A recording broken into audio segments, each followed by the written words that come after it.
2018 жылы Павлодар өңіріне көшіп келдік. Солтүстік халқын біз әдетте орыс қолды, қазақылығы сақталмаған деп ойлаймыз ғой. Бірақ мұндай ойдың қате екендігіне өңірге көшіп келгеннен кейін көзім жетті. Ұлттық салт-сана әр отбасына байланысты болса керек. Оны осы өңірде тұратын халқымен етене жақын болып, қарым-қатынас жасағанда түсіндім. Менің ұжымымда Ғалия есімді зейнетке шыққан кітапханашы апай бар. Өмірден көрген түйгені мол, мейірімді жан. Ылғи бастан кешкен қызықтарын өмірден түйгенін әңгімелеп отырады. Яғни жастардың құлағында қалсын деген ойы бар. Әсіресе енем марқұм деп естелік айтудан жалықпайды. Біз апайдың әңгімесін ұйып тыңдайтын едік. Әдетімше қойын дәптеріме жазып алған мен апайдың естелігін газетке ұсынуды жөн көрдім. Мен үйдің тұңғышы болдым. Менен кейін де кілең қыз, кенжеміз ғана ұл бала еді. Әкем мені ұлша тәрбиеледі. Мен шалбар киіп, әкеммен бірге балыққа да, бауға да баратынмын. Өзіміз орысша тәрбиелендік. Бір ауыз қазақша білмеймін. Тағдыр деген қызық қой. 19 жасымда өзімнен 10 жас үлкен жігітке күйге шықтым. Жалғыз анасы бар екен. Қызметкер, білімді жігіт. Ал мен студентпін. Жолдасым ылғи жұмыста жүреді. Көбіне үйде енем екеуміз болатын едік. Мен қазақшаға, енем болса орысшаға шұрқақ. Омбыда нағыз қазақылықты сақтаған ауылда тұрып, күйеуі қайтқан соң елге көшіп келген екен. Нағыз қазақы жан еді. Өзі шағын ғана әдемі, бекзат әйел болатын. Еркін өскен мен тірлікке де епсізбін. Үй тірлігін енемнің айтуымен жасайтын едім. Апамның күнделікті тапсырмасы таңертең балам күйеуіңе суын қайнатып қой деумен басталады. Қайнаған суды үлкен банкиге құйып, бетін аппақ тәрелкемен жауып қоятын едім. Жолдасым қайнамаған суды мүлдем ішпейді екен. Тамақты да аса талғаммен жейді. Мен не краннан суды сарылдатып ішіп жүрген басым кейде ұмытып кетем. Бір күні апам тағы ескертті. Бұл жолы ашуланып кеттім де, апа қойшы, бір нәрсені айта бересіз. Шаршадым, өзі қалып ішсін керек болса, қайнатпай ішсін, деп даусымды көтеріп айтып салдым. Енем көзіме тура қарап тұрды да, жарайды. Сен енеңе боларсың, деді. Ұрыспады да, ренжімеді де. Сол көзқарасы қатты батып кетті. Содан кейін енеме қарсы келмейтін болдым. Үйреткендерін қағып алып, тілімді калимаға келтіріп, Алланы таныдым. Енем жақсының бәрін үйретті. Менің мінімді жолдасыма сездірмей, ылғи оның алдында бағамды асырып отырушы еді. Жолдасымның басын ештеңемен қатырмадық. Алаңсыз жұмысына берілгеннен болар қызметі де өсті. Енемнің ақылын тыңдап, айтқанын не кетпейтін болдым. Енді өзімді қойып, одан үйренгендерімді анама үйрететін болдым. Ол кісі коммунист қой. Апамнан көргендерімді жасап, үйді аластап жатсам, шешем, әй қыз, сен оны қайдан білесің дейді. Енем үйретті, деймін мен. Апам бір күні Омбыдағы ағайынға сәлем беріп барамыз деді. Ғалияжан, кең көйлек ки, орамал тақ. Ресейдің жері болса да, ол қазақылықты терең сақтаған ауыл дегенін не кетпедім. Омбыда бізді туыстар мен атамның жолдастары күтіп алды. Мәре-сәре адамдар. Апам да мәз. Ұлын келінін апарып, кеудесін қуаныш кернейді. Үлкен бөлме лық толы адам. Бала шаға. Мен шай құйып отырмын. Төрде жинаулы төсек үсті үйілген сырт киімдер. Кенет жерде жатқан киімдерге көзім түсті. Жерде домалап жатқан Ғабиттің бас киімі көзіме оттай басылды. Апам, күйеуіңнің киімі жерде жатпасын, жоғары ұста, деп миыма құйып тастаған ғой. Атып тұрдым да, баса көктей, аталар, бұлай тұрыңыздаршы, өтіп кетейінші, ғибраттың шапкысы жерге түсіп қапты ғой, деп төрден бірақ шықтым. Тез көтеріп жоғары қойдым. Ойымда ештеңе жоқ. Сөйтсем бәрі маған қарап қалған. Апама қарасам, беті қызарып төмен қарайды. Үндемей орныма жайғастым. Бір кезде бәрі мені мақтасын кеп.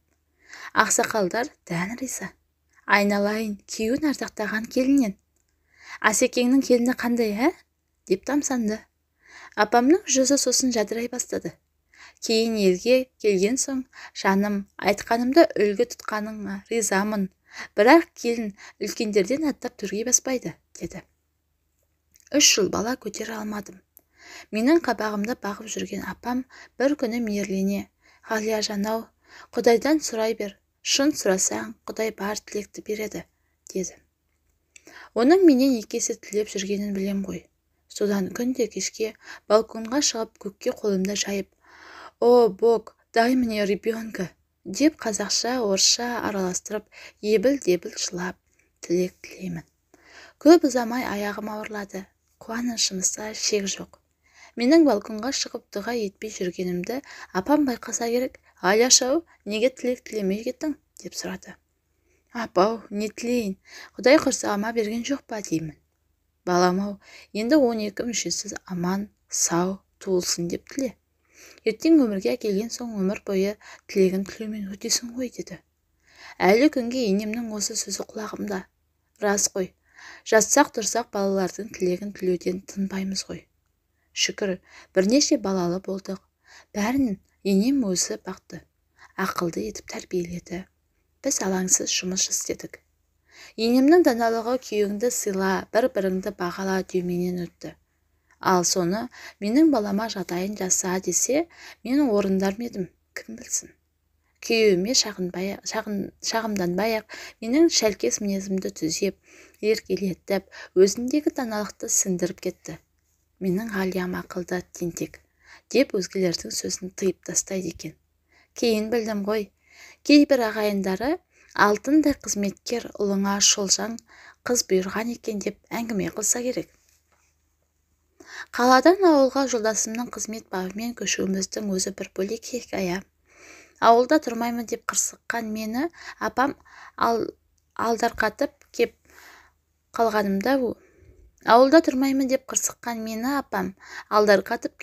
қалғанымда өзім білмей қалдым. Қазір мені бұл ауылдан қуса да кетпеймін. Бұл күнде өзіміз де ене болдық. Апам секілді ақылды әйел бола алдық па, оны білмеймін. Бар білерім, енем секілді дана әйелдер өте сирек. Барлығын ақылға салып шешуші еді марқұм.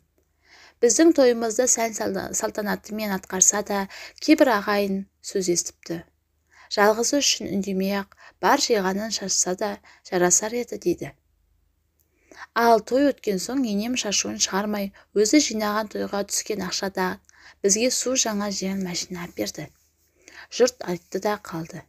Әңгіме өсекті білмейтін Қайран апам бекзат болмысымен баласының көлігінде жарқырап, марқайып отырушы еді.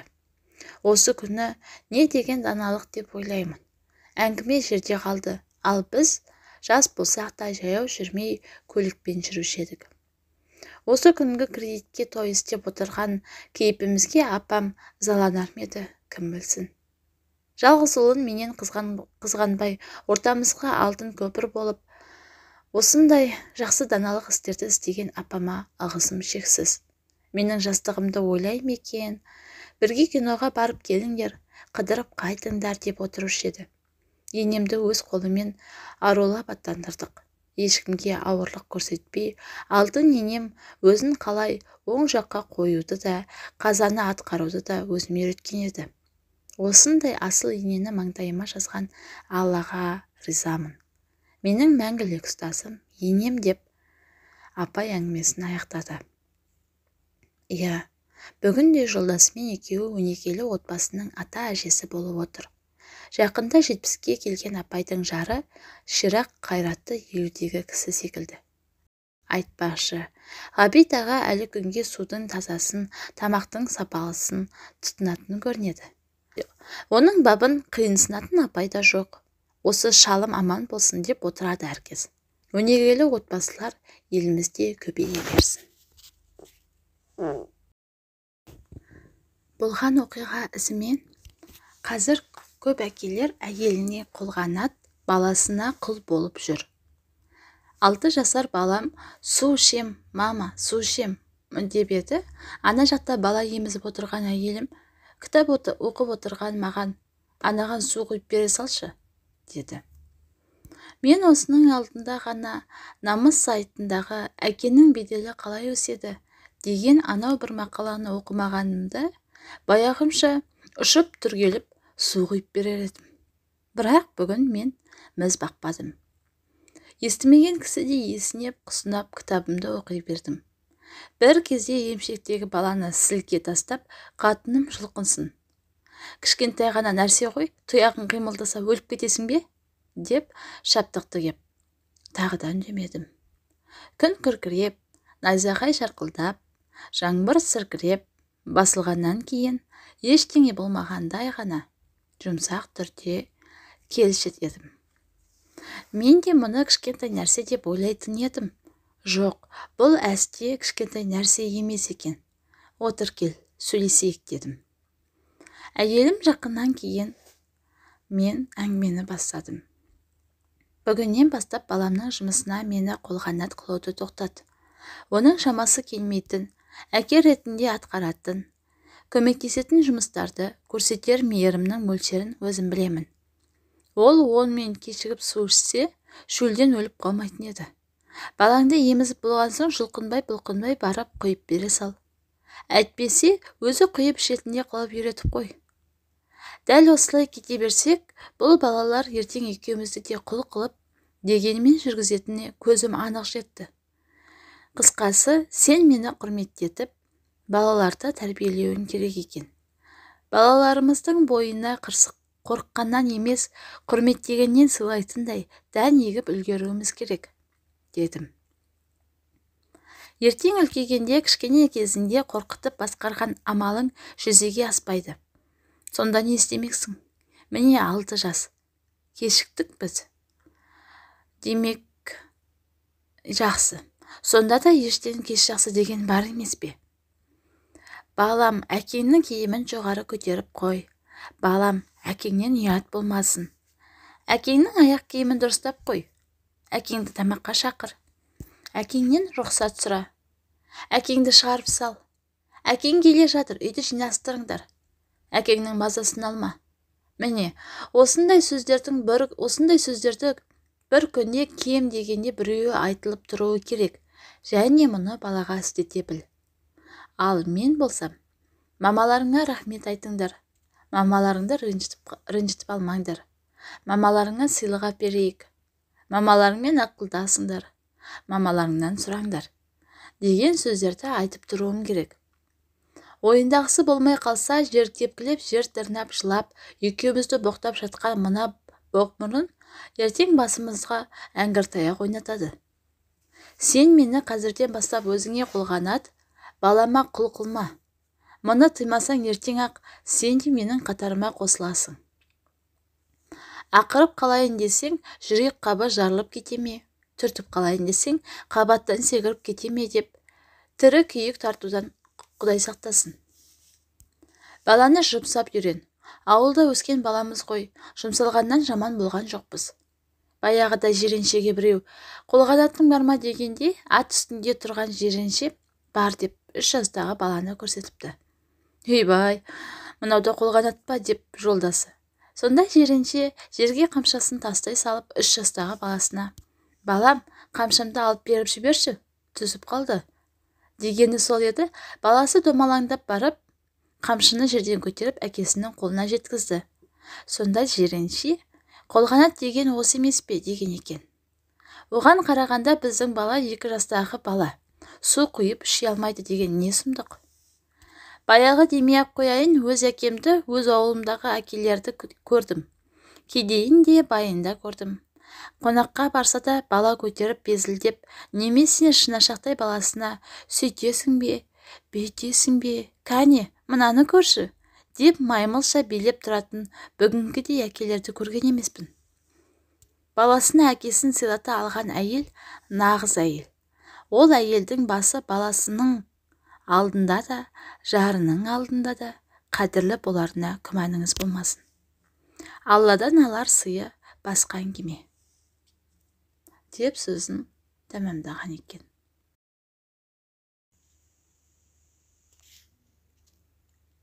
Өмірде болған оқиға, әйелімді кешіре алмаймын.